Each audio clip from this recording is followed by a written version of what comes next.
Okay. Good morning. We'll get started here. Now that Dr. Gralnick is here, we can get going. So, yeah. Well, I have the distinct pleasure of introducing our speaker this morning, Dr. Dan Williams. We were just talking, I root for two teams right now, the Green Bay Packers and whoever plays the Jets. So big win for the Bills on Monday Night Football. So congrats on that. He's a lifelong Bills fan, despite the 4 straight Super Bowl losses when he was in college. So he did his undergrad. Speaking of college, he did his undergrad at Dartmouth College and studied abroad in Lyon, France. So some of this talk will be in French. Excellent. And then he did a post-bac study at Stanford. Following that, he did his med school at Columbia University and then residency at Northwestern. So he was done with the coast, kind of settled here in the Midwest, went down to Texas for his fellowship at Baylor with Larry Lipschitz. And then he joined faculty here at UW in 2006, where he quickly ascended the ranks, has been serving as our very own residency program director for the past 14 years, and became full professor in 2019. He's our vice chair for education and the UW-MF professor in clinical urology. He's held many leadership roles at various organizations, including president of the Wisconsin Urologic Society, president of the Society for Male Reproduction in Urology, and the president of the Society for Study of Male Reproduction.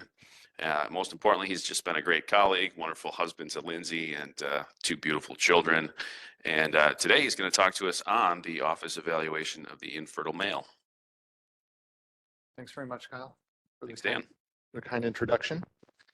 Right around 7 o'clock, when everyone was kind of trickling in, I kind of looked around the room, and at that point, there were 3 faculty in the room: Dr. Sorrell and Coney and Santiago. So part of this talk may be pertinent to you all, because in a couple of years, you're going to be sitting for a little oral examination, and hopefully some of these concepts will help you get through that as well. But yeah, thanks for the opportunity to present today. Kind of like Dr. Richards a month or 2 ago, this is kind of part 1 of 2 parts of the male fertility information. So in 2 weeks, I'll be talking more about the treatments and the medical and surgical strategies for treating male factor fertility. So most of today is going to be centered around when that infertile couple comes in to see you for an evaluation. What do you do on the male side of things? How do you approach that? What are you looking for? And what are some of the concepts that are necessary and useful in looking at them and deciding what you want to do? So for today's talk, I'll have no disclosures for today's talk. So not too long ago, right before COVID, with the pushing of the American Society for Reproductive Medicine and AUA, the AMA started to characterize infertility as a disease. And that was a big change in the approach to fertility. And one of the goals of that was to help couples access care for infertility. So this is just out of one of the medical dictionaries about what is a disease: any deviation from or interruption of the normal structure or function of any part or system in the body. And whether it's a known or unknown cause, any deviation from the quote norm is a disease. And that's essentially what infertility is. Both the AUA and the ASRM, again, American Society for Reproductive Medicine, has definitions for what male factor fertility is. So just to kind of read it, it's an inability to achieve a successful pregnancy based on the patient's medical, sexual, reproductive history, age findings or testing, or any combination of those factors. Then also the need for medical intervention, which can also include, and this is, again, when you get into the world of these big medical societies, they're just, by definition, there's a little bit of touch of politics in it. So, trying to help advocate for our patients and help them obtain the care they need. So they threw in a comment about the use of donor gametes or donor embryos in order to achieve successful pregnancy, either as an individual or with a partner.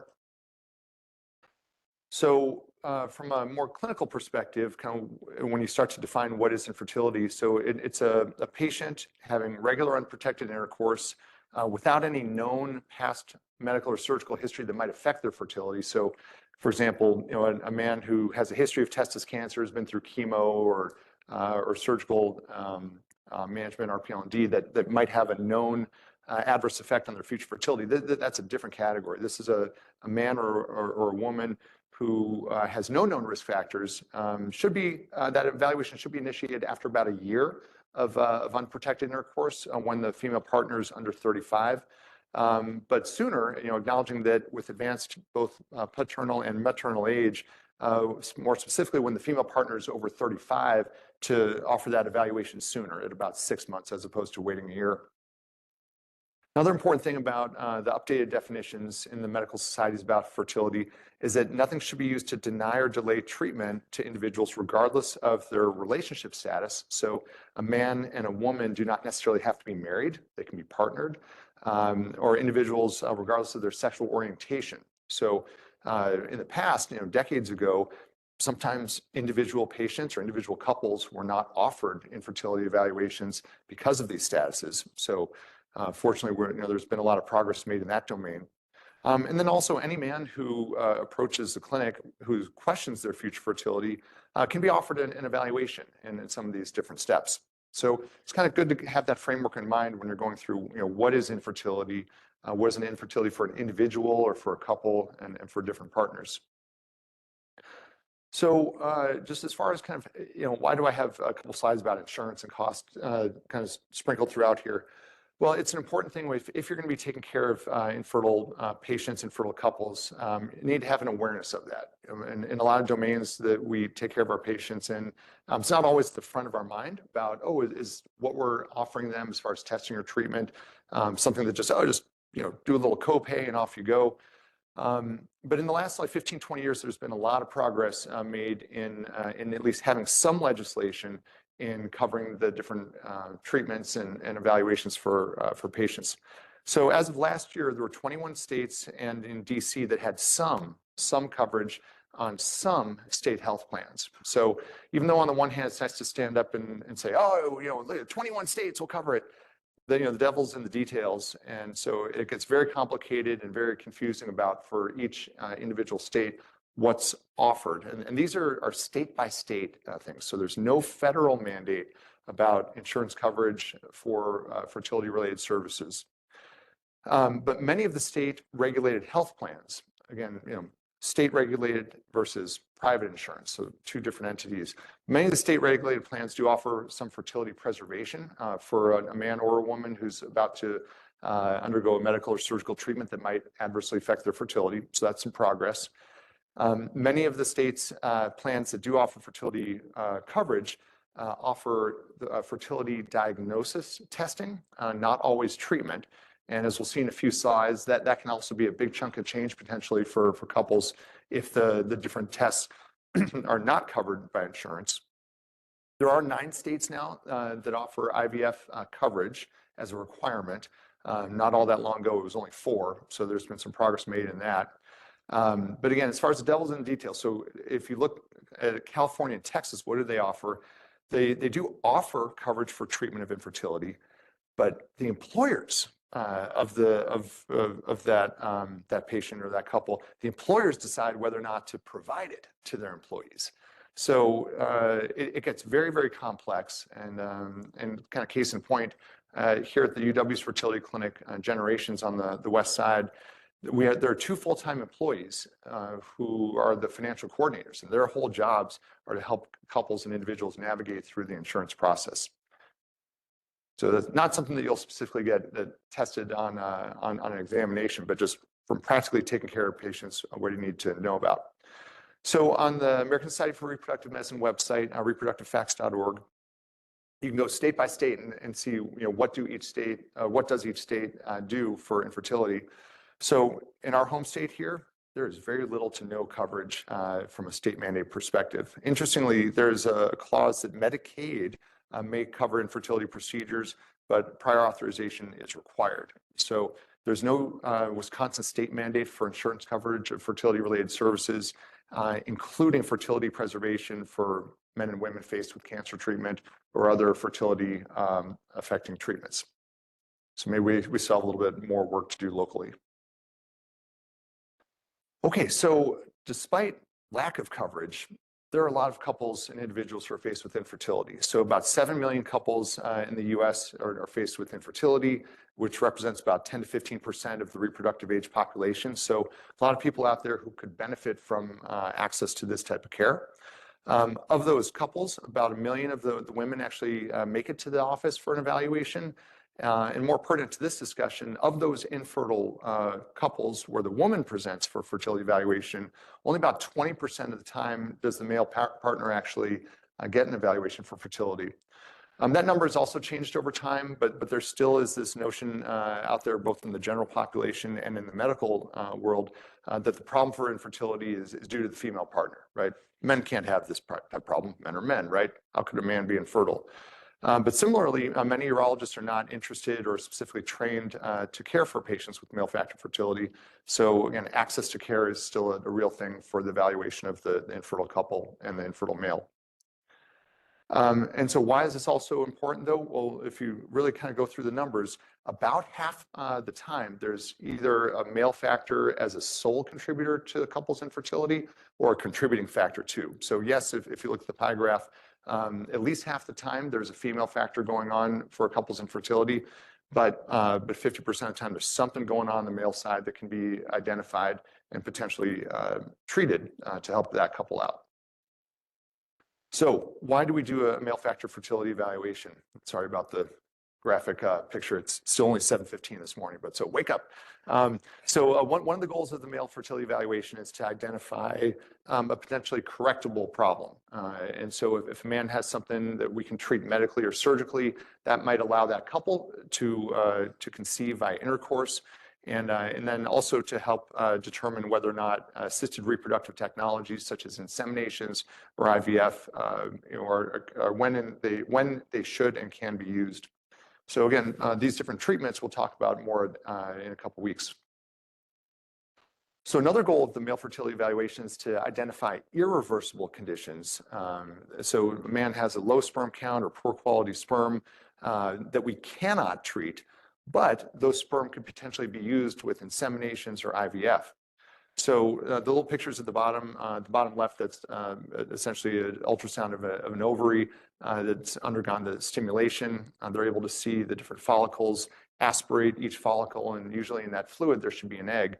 And then the bottom right picture is a picture of IVF with ICSI, intracytoplasmic sperm injection. So it kind of just quick story on that is that in the late 80s, early 90s, when they were figuring out how to optimize this kind of new in vitro fertilization technique, they were kind of playing around with different techniques about how to get the sperm into the eggs. So the person who did the very, very first ICSI, where you inject the sperm into the cytoplasm, number one, did it by mistake. And number two, it was such a big mistake at that time, got fired from their job. So it was thought that the sperm needed to be injected between the cytoplasm and the zona pellucida. And when the person actually slipped while they were doing that and injected the sperm into the cytoplasm, there was this big to-do, how could you possibly do that? The person got fired.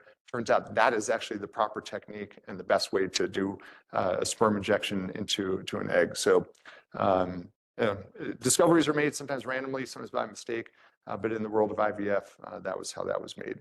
And one of the important things about the IVF ICSI is that when you think about how many sperm do you need to do in vitro fertilization, you need one sperm to inject into one egg.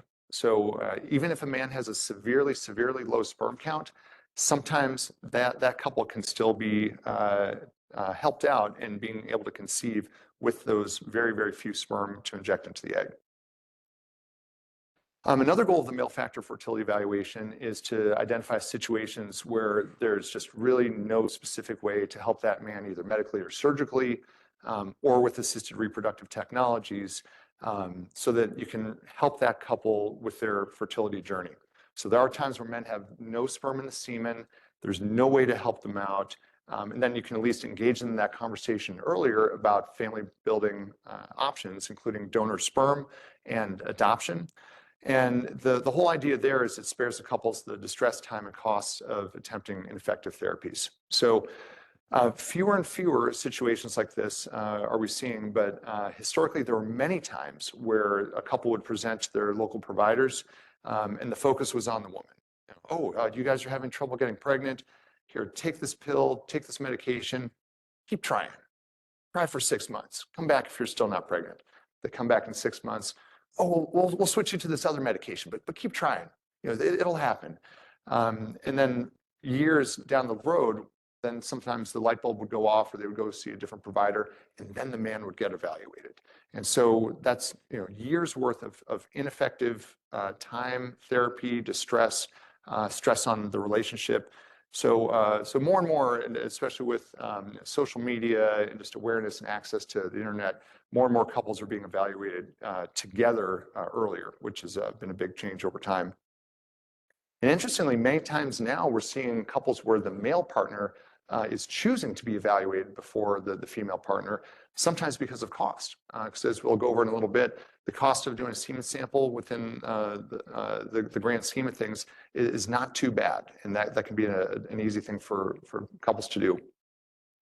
The last kind of big picture goal about a male factor fertility evaluation, and this is rare, but not 0%, but about 5% of men who present with male factor fertility, there is an underlying life-threatening or health-threatening condition that can be identified, that can be the source of their underlying infertility. So things like pituitary tumors are oftentimes identified, and testis cancer. There's definitely a relationship between testis cancer and having lower sperm counts. This is just one of a number of publications that have looked at association between infertility and testis cancer. This is when Tom Walsh was a fellow at UCSF. So this article is about 15 years old, but essentially they looked at the California Cancer Registry and cross-matched it in the SEER database with age-matched controls. They essentially found that there was a 3 times more likelihood of a man with infertility developing testicular cancer compared to men who did not have fertility. So that was kind of one of the first studies that really kind of highlighted this. And a few times a year during a fertility evaluation, we stumble upon kind of an incidentally found testis mass, whether it's on physical examination or on ultrasound. And so that's an important concept, especially for us as urologists, to keep in mind that, yeah, there's a relationship. It's not a direct one-to-one relationship, but it should at least be in the back of your mind when you're thinking about things. Prostate cancer and fertility is more controversial. This again was the UCSF data from about 10 plus years ago. But they identified that when they looked at their database and in the age-matched controls, that men who had been evaluated for fertility and specifically had male factor fertility were at about 2.5 times increased likelihood of developing future prostate cancer. This area remains controversial, as I'll show you in a couple slides, but it's at least something to be counseling couples and patients about when they're presenting with fertility evaluations. It's kind of a window of opportunity to talk to that man about his future health as well. That, hey, you're here, yeah, we found a low sperm count. Also remember that in the future, there may be some associations with other diseases. So when you're older, please make sure to keep going with your preventative health screening and just be able to kind of put in that 2 cents and nudge that patient to be aware of their future health. Okay, so man comes in, and whether he's already had a semen sample that's maybe showed a low sperm count, or he's like, yeah, I'm the male partner of this infertile couple, what do I need to do? So like most medical surgical conditions that we see, when we're doing an evaluation, we want to take a focus history, do a focus examination, order up certain lab tests, and at times there's some imaging studies that we obtain. So just to go through some of these different items, busy slide here. I had many slides that kind of combined back into this, but so when you're seeing an infertile male, a number of questions that are important to ask, going from kind of seemingly obvious questions to maybe a little more into the weeds. Got to ask the couples, when, are you having intercourse, and if so, when? And again, as far as medical literacy, there's a whole spectrum of things that we might see. Sometimes couples come in, they've got all their information. They know exactly when the ovulation's occurring. They're having intercourse, they're timing it up. Other times couples will kind of come in, they kind of look at each other and say, "Oh, once a month? I don't know. What do you think?" So you at least have to ask them and find out, are they having intercourse? Do they know when ovulation is occurring? Once you kind of get past that, things that you want to know about the man, has he had any childhood illnesses or any previous surgeries that might affect his fertility? Is he on any medications that might affect their fertility? The whole different lecture and slide set is about testosterone, but the recreational use of testosterone remains alive and well. Most men understand that testosterone, exogenous testosterone can suppress their spermatogenesis. Many don't. So is that man taking any medication either that's prescribed or recreational medication that might affect their fertility? What sort of work do they do? Are they around excess heat? Are they exposed to chemicals, toxins at the workplace? And also, do they have any previous fertility history? Has that man fathered a child or had a pregnancy either with this current partner or with any previous partners? That helps you kind of triage what different pathways you're going to go down on the different evaluations. Physical examination. Also, I kind of bundled a bunch of stuff in here. But when you're evaluating a man for fertility, yes, you kind of do the quote head-to-toe evaluation of them, but really the physical examination is focused on the genitalia. So where is the urethral meatus? Right? Is the urethra, does he have a history of hypospadias? If so, where's the location of it? Is it a severe penoscrotal hypospadias? The whole idea there is that if he may have normal amounts of sperm in the semen, but if it's not depositing where it needs to go, that's going to affect the fertility. Evaluating the testes. Does he have two testes? Does he have one testicle? If he's got one or two, what are the size, the consistency of the testes? Trying to identify, are both vas deferens present? A number of times a year, we identify patients either with absent vas deferens bilaterally or unilaterally. If there's unilateral absence of the vas deferens, we want to make sure that they've got both kidneys. So sometimes patients walk out of their fertility evaluation, being told that they might only have one kidney. So getting that scrotal or the renal ultrasound if you identify unilateral absent vas. Presence or absence of varicocele. We'll talk about that in a little bit. I still left the digital rectal examination on there, what DRE has indicated. 50-year-old man comes into the clinic for a male factor fertility evaluation. Might be the first time he's been to a provider in 10, 20, 30 years. Maybe it's a window of opportunity also to talk to him about prostate cancer screening. So just those are some of the things that we look for on physical examination of the infertile male. Shift gears into testing. So the first line evaluation for the male partner is to do a semen analysis. So that oftentimes can occur even before they step foot into a urologist's office. Primary care providers can order semen analysis. The female fertility team can order semen analysis for the male partner. But that's generally the first thing you want to do on the male side. If a man does a semen analysis and the semen parameters are well into the normal range, he may not need to be evaluated any further than that. But once that semen analysis is obtained, if there's some abnormalities, sure, that should prompt a further evaluation by the male fertility specialist. Sometimes these tests are covered by insurance, sometimes they're not. Over at the Generations Clinic, it's pretty much Monday through Friday during the working hours that men can go over to do a semen sample.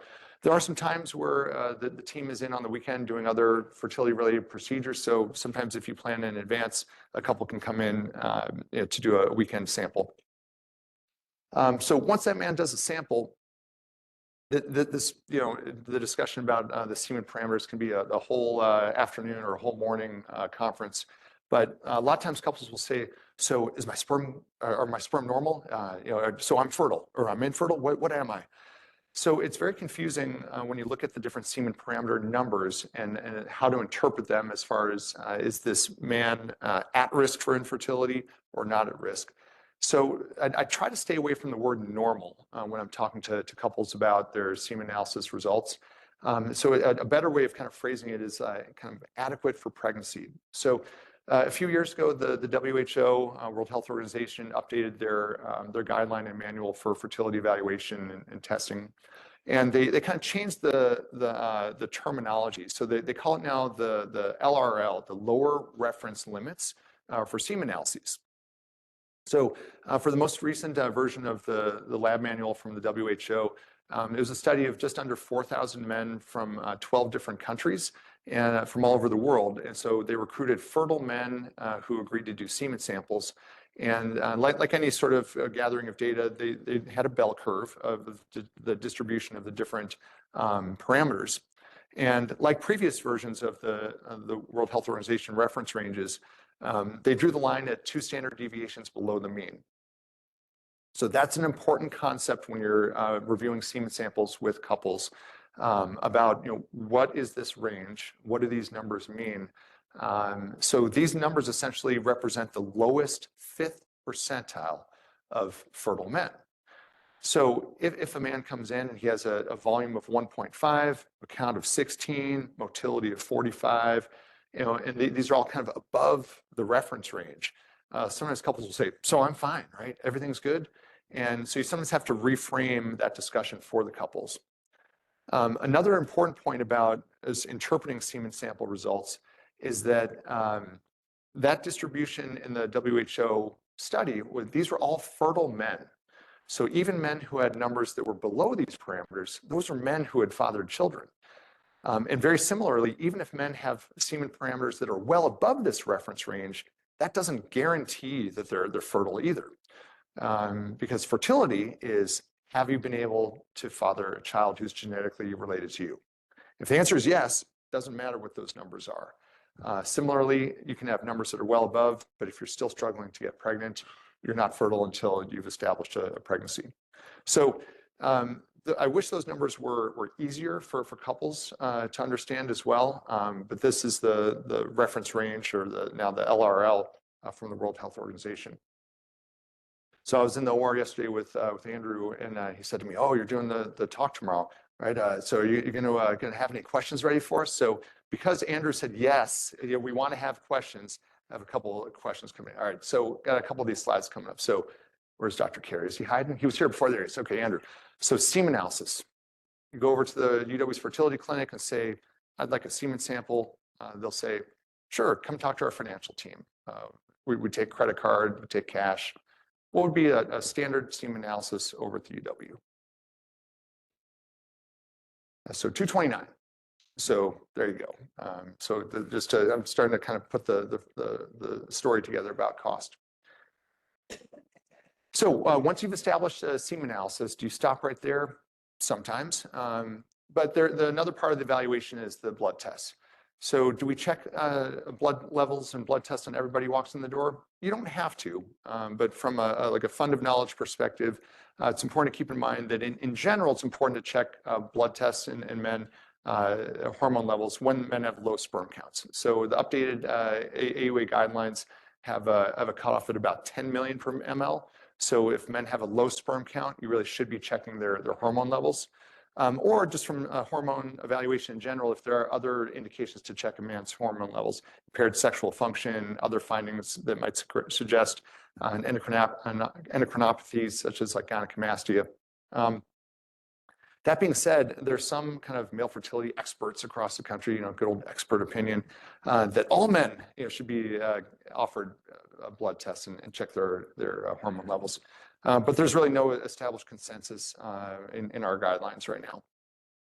So if you're going to offer for a laboratory evaluation for the men, the main thing to keep in mind, both from a practical perspective and also a test-taking perspective, is if a man has a low sperm count, you're going to send him down to the lab. You got to check FSH and testosterone. So those are just two important blood tests to keep in mind. Then depending on what those show, there might be indications to check some of the other hormones such as LH, prolactin, estradiol, if men have signs of gynecomastia, or if they've got elevated BMI, it's important to check their estradiol levels. I won't do a deep dive into the graph or little diagram on the right, but as you're thinking about male factor fertility and the hypothalamic pituitary gonadal axis, if you take a few minutes and just kind of stare at a graph like this and try to look at the negative feedback loops, it can really help you understand what's going on a lot of times with the spermatogenesis. But briefly, the hypothalamus through the pulsatile GnRH activity stimulates the anterior pituitary to release FSH and LH. FSH is going to target the Sertoli cells to induce spermatogenesis, And a nice way of remembering that, FSH, Sertoli cells, sperm. So that's one way of keeping that in mind. And then on the other pathway on the right-hand side, the LH, the target cells are going to be the Leydig cells to release testosterone. So LH, Leydig cells, another way of remembering that. They both have negative feedback loops to the anterior pituitary and the hypothalamus via testosterone. And the Sertoli cells, when they're making sperm, release inhibin. And that then keeps the FSH nice and low when there's a normal amount of sperm being produced. So I already picked on Andrew, although I don't have my glasses on. I'm looking around, I'm like, Andrew, Jacob, Jandrew. Okay. Sorry, I just got to throw that in here. Like, Williams, just stop. All right. So Jacob, just to throw out a ballpark estimate about these blood tests. Roughly, what is each one of these blood tests going to set a couple back if it's not covered by their insurance? All right. I hear vote for 50. So it's about 200 each for these labs. So if a man comes in and you're going to say, okay, yeah, why don't we just send you down to the lab, check your hormones. If you're going to do that full hormone panel, it's going to be about $1,000 worth of blood tests if it's not covered by their insurance company. And then also don't forget about the little venipuncture fee, $38. Someone's got to draw their blood. So just tack that on as well. All right, genetic testing. So this is also an important concept to keep in mind, both from overall men's health evaluation perspective, and also from a practical perspective when you're thinking about different options for the infertile man. So if a man does a semen sample and there's either 0 sperm present or severely low sperm counts, so kind of less than 1 million, less than 2 million sperm, that increased the chance of there being a genetic abnormality that's responsible for their impaired sperm production. So I have it written to try to help you bundle these tests into the 2 different categories.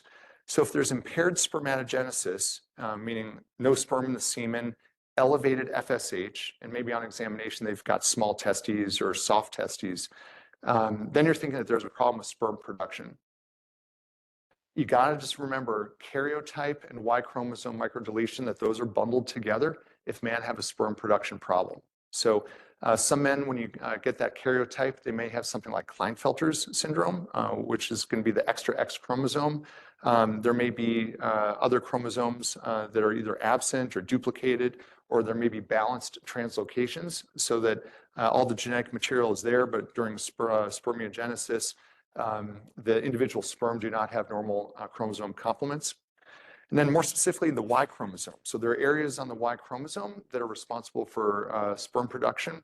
And sometimes those areas are absent. So there are these microdeletions that some men can harbor that are responsible for impaired sperm production. So when you do check a karyotype and a Y chromosome, if you get an answer, for many couples, that's very nice to have an answer, because couples oftentimes have been struggling for a while. They're looking for, like, well, why are we infertile? What's going on here? Why, a man says, really, I have no sperm in my semen? Why? Give me an answer. And so it's always nice to have an answer for the couple. And it also, depending on what you do or don't find on the karyotype, there may be other health-related, long-term issues that are associated with that. So that's one category of genetic testing. The other category of genetic testing is if there's a blockage in the reproductive tract. So a man who has normal sperm production, so normal sized testes, hormones look good, but there may be no sperm in the semen.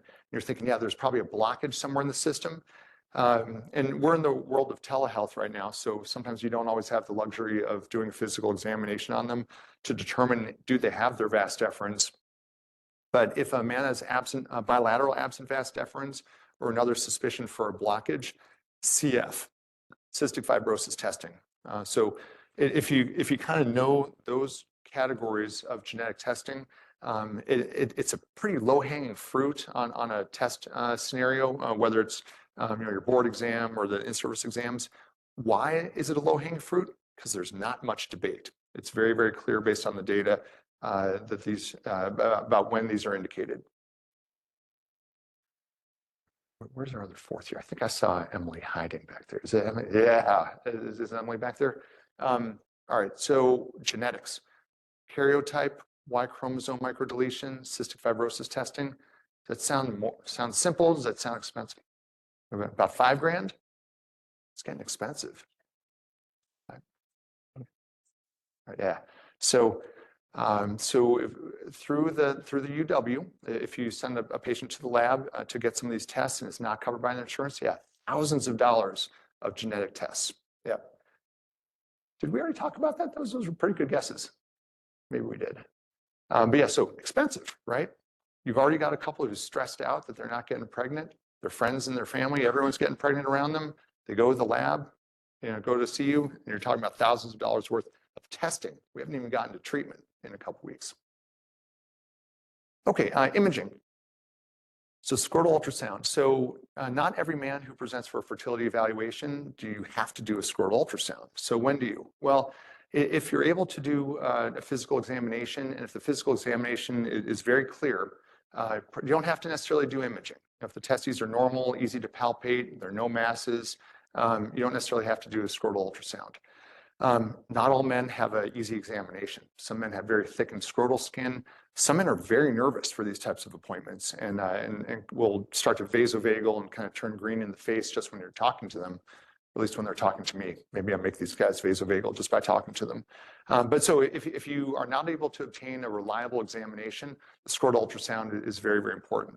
Over the last number of years, again, with telehealth, where we weren't seeing patients in person, we started to rely on scrotal ultrasound as a substitute, not a perfect substitute, but as a substitute for a physical examination. And then even if you've got a good physical examination for them, if they had a history of an undescended testis and they're at increased risk for testicular malignancies, not a bad idea to consider doing a scrotal ultrasound for them. I just have a couple pictures of varicocele, just real briefly, because we'll talk about it in a few weeks. But their ultrasound criteria for varicocele generally means a scrotal vein that's greater than 3 millimeters in diameter, or when you ask them to Valsalva, you see reversal of flow in the veins. So their physical examination criteria for varicocele, their ultrasound criteria for varicocele as well. When is a prostate ultrasound indicated? So fortunately, not every man who walks in the door do you then say, okay, hop up on the table. We're doing a prostate ultrasound for you on this 30-year-old man. But if men have low volume ejaculate, and if there's a concern about either complete or partial obstruction of the ejaculatory duct, that's when you offer them a prostate ultrasound. Things that you're looking for on the prostate ultrasound, if the seminal vesicles are dilated, and you do counsel them that prior to doing the prostate ultrasound, they should ejaculate the night before, because if a man hasn't ejaculated in a long time, sure, the seminal vesicles will be dilated. But if they've had a recent ejaculation and the seminal vesicles are still dilated, or there's a midline ejaculatory duct cyst, that would be an indication, or that would be a finding for ejaculatory duct obstruction. And I think this is my last cost slide here. I was picking on the 4s. Is there a 5 here? I know Rigno was here, Zoe was there. Where's Dr. Ollie? Ollie loves this cost stuff. All right. Well, I've already talked to Rigno this morning. So Zoe, scrotal ultrasound and a prostate ultrasound. What is that going to cost a couple?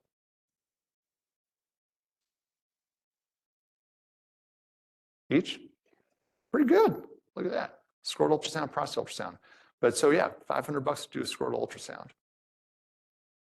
One last thing. Who's ordering these tests? We are, right? The providers are. So we have to get paid for all this hard work we've done, right? We've all gone to school, put in our time. What do we get paid? Maybe I'll bounce that one over to Rigno. So level 3, new patient visit, maybe spend 30 minutes with the patient, at least over at the fertility clinic. If that's not covered by their insurance, are we free? Are we volunteering our time? What is that couple going to get charged for 30 minutes of your time?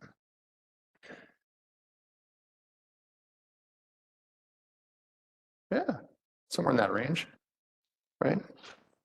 So you can either pay $500 for 2 blood tests, or you can talk to you for 30 minutes, pay the same amount of money. Can chew on that for a little bit. Okay, well, I know we're close to 7:45. So just my last comment is that the AUA and the American Society for Reproductive Medicine did update their guidelines just recently. So they put out new guidelines right before COVID started, and they amended them just this year. Good document, good to review that. And if it's out there in the guidelines, it's fair game from a testing perspective. But more importantly, why are they in the guidelines? Because they're clinically useful. They're important for us to know when we're taking care of our patients. And so please, for the residents, to make sure to take a look at that before your upcoming in-service. And that's what I had for you this morning. And in a couple weeks, we'll talk more about the treatment strategies. A few minutes for questions. Thanks very much.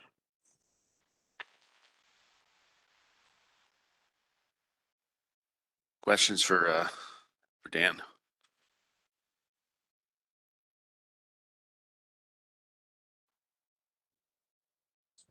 Yeah. Thanks. Supplemental testosterone use for how much real impact does that have? Is it most dependent on better? Yeah, great question. So the question is exogenous testosterone, whether it's testosterone that's prescribed, by a provider or something that men can obtain, on the internet, which it's out there. You can go to all these different websites, just give them a credit card. They'll send you some testosterone syringes and everything. It has a real impact. So any exogenous testosterone, whether it's all the FDA approved ones, gels, patches, pellets, injections, any exogenous testosterone can and does suppress the pituitary axis. So when men are on testosterone, whether it's prescribed or not prescribed, if you did their blood tests, those hundreds of dollars of blood tests, their LH and their FSH, they're shut off. They're undetectable. So with no FSH and no LH, there's no endogenous production of testosterone by the testes, and it's the body's own production of testosterone by the testes that's important for spermatogenesis. So, and the other little kind of fun little nugget of information about that is that the intratesticular testosterone is about 1,000 times higher than the serum levels of testosterone. So in order to get like shots of testosterone that's going to even get to that level inside the testes, it'd be like superhuman levels of that. But yes, any exogenous testosterone can and does shut off sperm production. And it's real important to keep in mind because fortunately I haven't seen these many folks more recently, but when I was first here, I saw a lot of men who were prescribed testosterone to help with their fertility. And about 10 years ago or so, there was actually a survey that the AUA put out, and about 20% of board-certified urologists said that they would prescribe testosterone to treat male fertility. So not only, all of us, but the world of urologists still, sometimes some of them think that testosterone is a treatment for low sperm counts. Ali.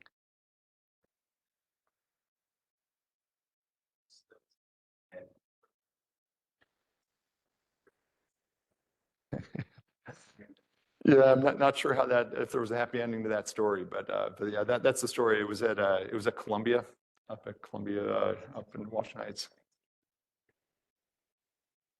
That's right. Yeah. So, but yeah. So I don't know all the details of that story, but yeah, the story was that the first person who injected sperm into the cytoplasm, boom, they got the boot from the lab. Yeah.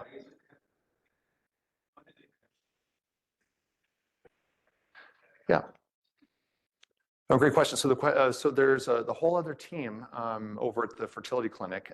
They're called andrologists and embryologists. So there's like the Clinical Society of Embryology. So there's a whole training, like a whole education pathway to become an embryologist, to actually do the manipulation of the sperm and the eggs. So very rarely is it an MD who's in the lab manipulating the sperm and the eggs. It's the andrology embryology team. So they're scientists.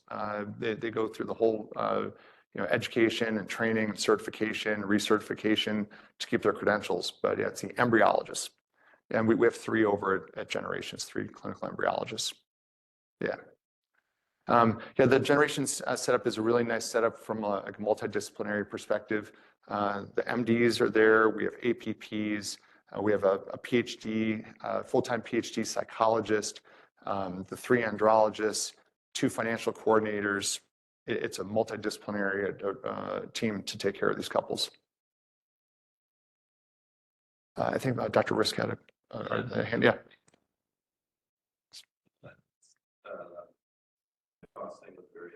So if a couple has infertility, if the male has just starts before even the visit, you just have the semen analysis and everything. Show they need any more. Yeah, great question. So the old it depends, right? It kind of depends on other known or unknown factors for that couple. It is the man 40 and his partner is also 40. Is the man 25 and his partner's 25. There, as you might imagine, there are a lot of kind of clear-cut situations, like the genetic abnormalities, exogenous testosterone. But for many of these couples, it kind of goes into that gray zone of how far above the lower reference limit range, how far above is that individual? How many samples has he done? Is he way above? Is he way below? Because even some men who have very quote normal, like above the 50th percentile parameters, there can be some sperm defects. So some of those men do qualify for some advanced sperm testing, sperm DNA fragmentation, and others, because maybe there's a bunch of sperm, but there's a defect of those in those sperm. They're the barrier to fertilizing the eggs. Not always. Yeah. So Dr. Risk's question was about abnormal forms. So yeah, I didn't harp on the morphology too much because it's one of the very controversial areas within the male fertility world in that there are many fertile men who have low, more strict morphology. So morphology refers to the shape of the sperm. And for example, there was a study about 10 years ago of men coming into the clinics for vasectomies. And it was a decent sized study. It was close to about 900 men. The lab was blinded. So the lab they received a sample, said, here, do the test. They didn't know if it was coming from a fertile or infertile man. 87% of those men actually had low morphology. And that study was duplicated in a number of different centers. So some labs don't even check the shape of the sperm anymore because it doesn't always change the clinical decision making. But yeah, pretty controversial in there. Yeah. But maybe time for one more question. Yeah.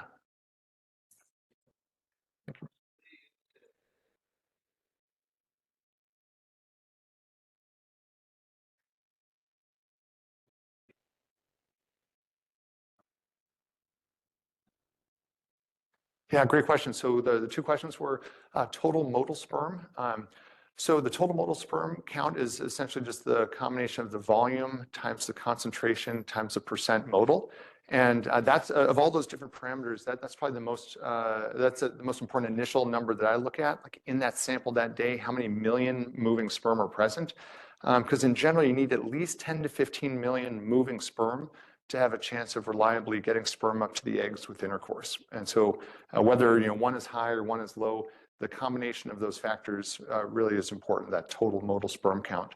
Then to your point, if a man does a sample and if there's anything abnormal in that initial sample, it's important to repeat it because there can be a lot of variation week to week and month to month on the different semen parameters.